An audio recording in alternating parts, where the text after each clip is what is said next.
So welcome to Review Unit 4, Real World Functions. So we're going to determine if this t-table represents a function or just a relation. All you look at is the domain here. And notice we have duplicates in the domain. -2 is creating two different outputs. That's not allowed. So this is just a relation. Everything is a relation, right? Special cases of relations are functions, and they follow rules. The second one, do the points represent a function or just a relation? Well, I look at the domain, 1, -1, 5, and 10, and so this, although it's just a bunch, 4 points that don't have any duplicates in the domain, does count as a function. It's not a linear function, but it is a function.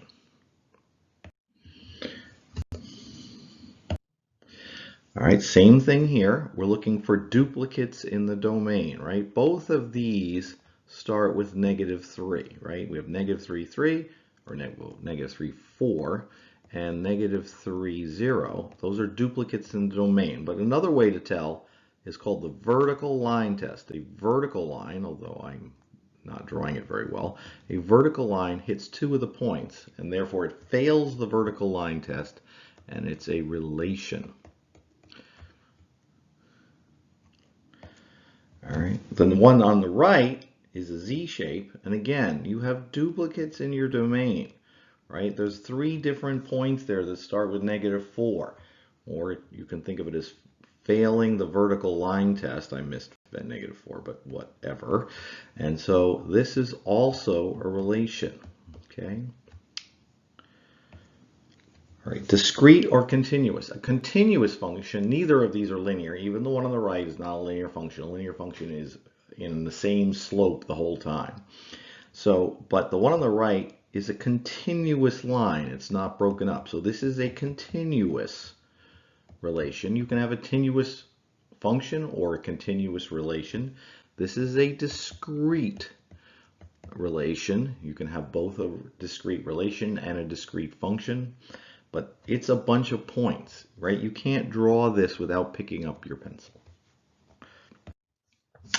So then we wrote linear functions for real-world situations. Karen earns $20 per hour. That's a rate. That's got to be our coefficient, plus a one-time upfront fee of $30. So we're going to use P for pay as a function of hours. P of H equals 20H plus 30.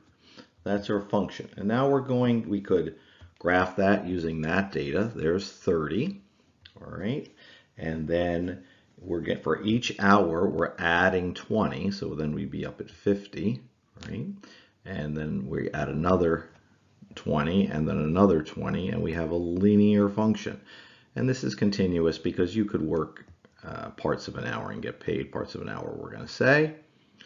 And we could fill in the graph either by doing the math, as in 2 times 20 is 40, plus 30 is 70, right? This is the 0.270. 4 times 20, I'm just putting it right there, is 80, plus 30 is 110. That's off the graph, so we have to do the math. And then 20 times 6 is 120, plus 30 is 150. And notice we're going up by 40 here because I skipped numbers in the table, right? I did 1, 2, 4, 6, 8, 10 instead of 1, 2, 3, 4, 5. And another 40 would be 230, right? 10 times 20 is 200, plus 30 is 230. So if he works 10 hours, he gets paid $230, or she does, Karen. If she only can get paid in whole number hours, what are the domain and range of the discrete function? So we wrote it as a continuous function, but what if it was discrete? What would the domain and range be? Okay, so the domain. If she can only get paid in whole number hours, that means the domain would be 0, 1, 2, 3, and so on, right? No fractions, right? The way we drew it, she could work half an hour and get some pay, right? Or 1 1/3 hours and get some pay. The range, if it was discrete, would be all these values. So it starts at 30. The minimum she gets paid is 30. It doesn't get paid, she can't get paid 0. She shows up for 0 hours, she still gets $30, right? And then we're adding 20. It's not these values, okay? Because I skipped numbers there. So that's confusing, right? We're adding 20, so 50, then adding 20 more, 70. There's the 70 we put in the table. Then 90, then 110. There's the next value, and dot, dot, dot. It follows this pattern going up by 20s forever. Domain and range. The range is all the possible y values, or what would be on the y-axis, and the range is all the possible x values. In this case, hours. The water is dropping here. We're going to write a linear function from the graph. Well, it starts at 16, so we know we're going to have a plus 16. We have a height as a function of time, so we're going to use h of t. So we're going to have a t, and now we need to find our slope. Now, this is going down, so we also should know this is going to be a negative slope. And we're going to go along here and look for good intersections. And that's what I'm seeing. And right, I did more than just 2 points because I want to make sure I have the correct pattern. Now we're going to check the scale. Oh, it's nice and easy. It's 1 box. So we're going down 4 and over 1. It's a negative 4 slope. So the h of t equals negative 4t plus 16. All right. So what is the value of h of 4? At 4 hours, right there, we can't see it on the graph. It looks like it's going to hit 1. Let's see if that's right. Nope, not right, because negative 4 plus 4 times 4 is 16 plus 16. H of 4 is 0. It's going to hit 0 right there. Right. Describe the height of the water at h of 6. All right, so now if we put 6 in there, the math will tell us some nonsense. Negative 24 plus 16, which is what, negative 8 inches. Right? The water level doesn't go down under the tank. This is nonsense. It's still 0. Write a linear function in function notation to describe the height of a plant. All right, so it starts here, and now we're going up by 2. All right, so 10, 12, 14, 16, 18. It starts at 20, and its height as a function of days, h of d, so we'll use d for days. And now we got to find our slope. Let's use a different color. So I'm saying there, and there, and there. Okay, and so let's find the slope here. So it's going up 1 box, but 1 box is worth 2 here, right? And then along the bottom, 1 box is worth 1. So it's 4. 2/4 simplifies to 1/2. And so it's 1/2 d plus 20. What are the independent and dependent variables? All right, so the independent variable is always down here. In this case, days, right? The more days this plant is growing, the height gets higher, right? The higher it grows. And so that is the dependent variable, goes over there. So you would say days is the independent variable causing the height to get higher, the dependent variable. What does the function say the height of the plant will be on day 12? All right, well, day 12 on the graph is right there. So we should have something above, a little above 24. We're thinking it might be 26, right? But we'll see. So h of 12 equals 1/2 12 plus 20. Half of 12 is 6. 6 plus 20 is 26. Yes, h of 12 is 26. It'll be 26 inches tall. Following data was collected about pool usage and exterior temperature over several days. Use the data to write a function using a line of best fit. Okay, so if we look at the choices here. All right, so that has a slope of 4. It starts at 5 and has a slope of 4. So it goes 5, 10, 15. So it starts there, has a slope of 4. Well, now it's not 4 boxes. Each box going up, oh, yes it is, because it's 5, 10, 15. So we have the same scale in both, which means it is going over 1 is up 4. So this is what a slope of 4 would look like. All right, so slope of 4 is clearly wrong. If a slope of 4 is wrong, a slope of 20 is really wrong. That's up like that. So we're not going to use either of those. All right, so let me clean things up here. And so then let's look at so 1/4, okay. One of them starts at 1 and one of them starts at 5. And one of them starts at 0 and one of them starts at 5. We're looking at these two. All right, so the one who starts at 5 and goes over 4 up 1, over 4 up 1, over 4 up 1 goes like that. Now, that looks pretty good. Let's look at the one, if you do the same thing starting at 0, over 4 up 1, over 4 up 1, over 4 up 1. Yeah, the one that starts at 0 is too low, so it's not B. It is D. Okay? And I suspect I drew it there. Let me clean things up for you. And so there it is. You know, it's not perfect, right? This is not a linear regression. This was not done by a calculator. This was just me eyeballing it, trying to get a line of best fit. All right, so this is a system of linear equations. And so we're going to compare the two options. All right, so option A, right? So we don't use function notation for this because we're doing A and B. So A was paid $30 plus $10 per hour, 10H plus 30. And then B was paid a flat rate of 90, just B equals 90, all right? So then we're going to graph these. So the flat rate is the easy one. He could just get 90 bucks for no matter how many hours he works, okay? And he could also do the other one, which is starting at 30 and going up by 10 every hour. He could do this one, right? Oops, straight lines, please. And so they intersect where? They intersect at 690. So that's when the two options are the same. Now,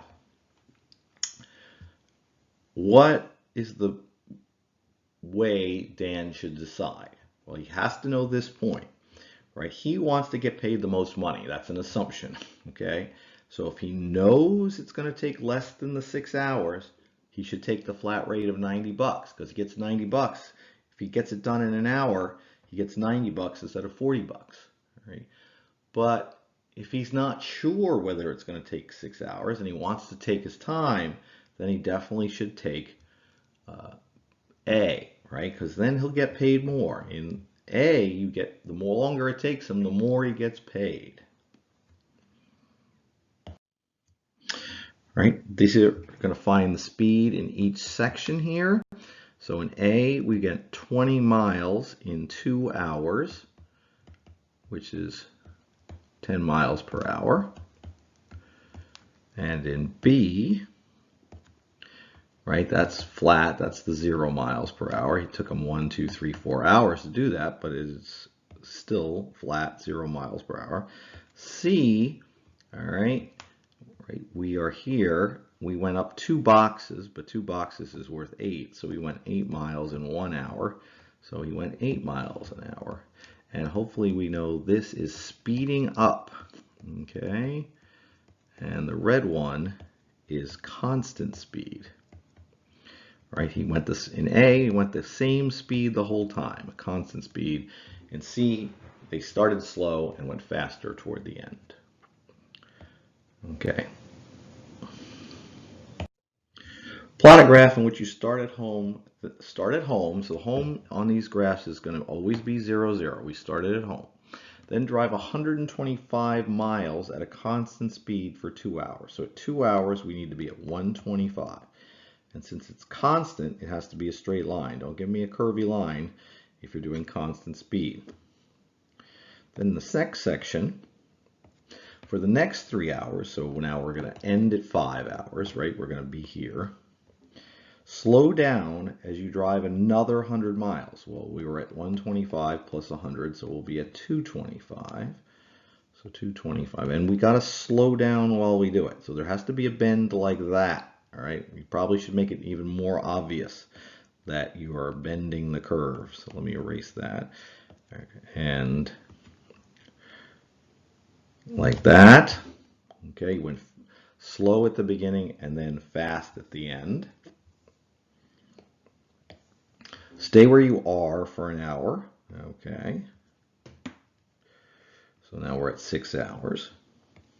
Turn around and return home at a constant speed of 75 miles per hour. So 75 miles every hour is 3 boxes because they're each worth 25. So 75, and we're going in a straight line, 75, and you return home, it takes you 9 hours.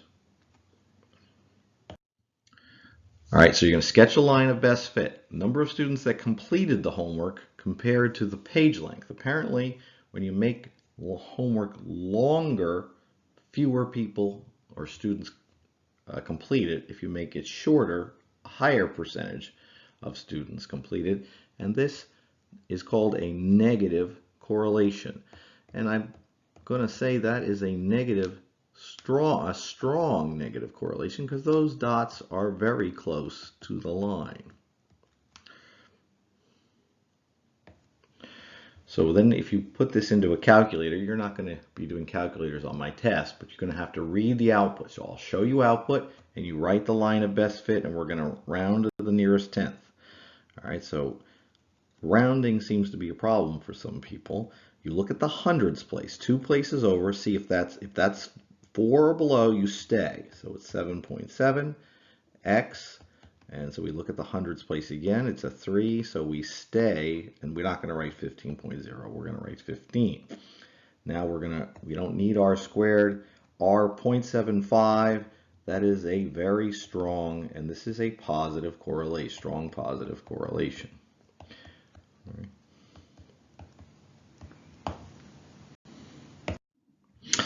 All right, so 2 candles were lit at the same time. All right, so this is a system again. So candle A started at 20 inches and dropped 3 inches per hour. So A equals negative 3h plus 20. And I have to clean that up. All right, so negative 3h plus 20. And then B is started at 12 inches and drops 1 inch per hour, so negative h plus 12. Okay, those are our 2 graphs. Write a linear function and determine when the candles were the same height. Okay, so let's see those graphs. There they are, right? So the first one started at 20 and it was going down 3 inches every hour. Now let's be careful of this. 2, 4, 6, 8, 10, 14, 18. So in an hour, it went 3, right? A box is worth 2. So an hour, it went 3. So that's 6 in 2 hours, right? That's, I think, probably the trickiest part of this graph. And same thing here. With the 12, the B, it starts at 12 and goes down 1 per hour. But that's not 1 box, it's half a box, right? You have to look at the scale. All right, so there's the magic point we need. All right there is... Right, there is 4 hours. They are both 8 inches. When were they at the same height? After 4 hours, at the end of 4 hours. And by the way, that's what this 4 means, at the end of 4 hours. This means at the end of 8 hours, by the way. So is it appropriate? No, it's not appropriate, because you're not going to do this because it is following a curved pattern. It turns out when you buy a new car, its value doesn't drop linearly. It drops a lot at the beginning exponentially and then levels out. So the answer to this would be no. Is it appropriate? It is not linear. No. Why? Because it's not linear. Only write linear models for linear data. Good luck on the test.